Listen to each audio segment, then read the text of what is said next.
Uni. Uni. Uni. Uni. So, dahil tapos ko ng panoodin ng Squid Game to, magre-rate tayo ngayon ng kanilang mga karakter. Una ay si Ji-hoon.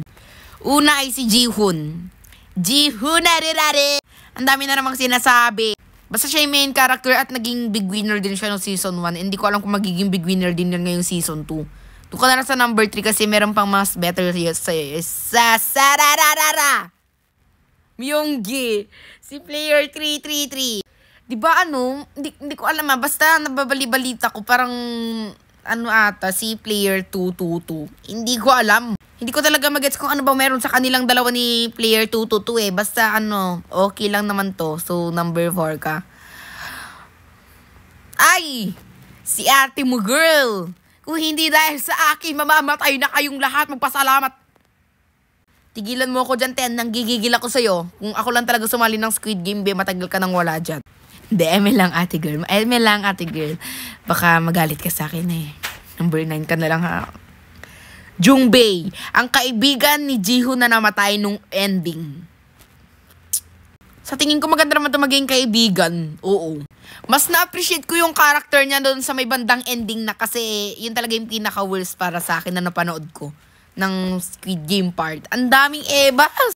Pero, number 6 ka muna. Thank you so much. Wusok. Hindi ko ma-pronounce yung pangalan kaya ilalagay kita sa number 8. Okay na ba yun? Hindi na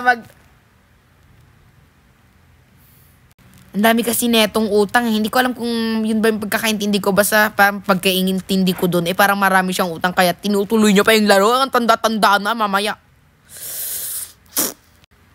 Meron pang mas malala dito eh. So, 7 ka na lang.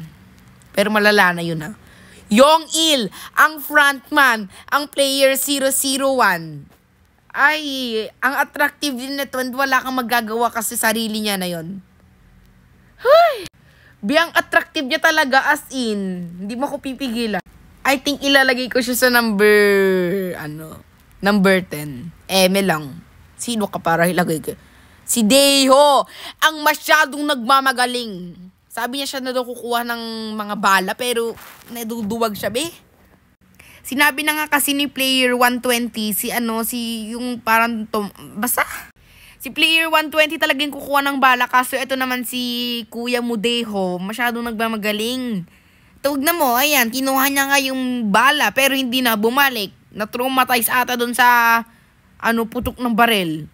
Kaya okay lang. Meron pa mas malala dyan yung kaibigan at ni Thanos yun. 5. Yung Unne.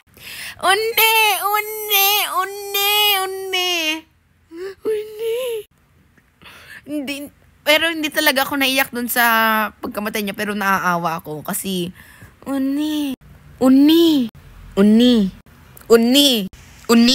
Wala tayong choice kasi baka mas malala pa yung susunod dito so number 1 ka na lang.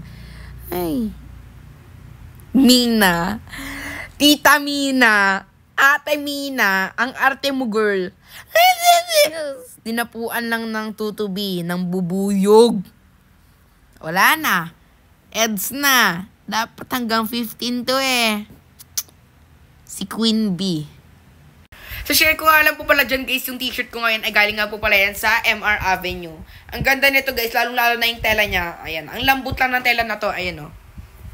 Comfortable talaga ako sa sinusuot kong t-shirt galing sa MR Avenue.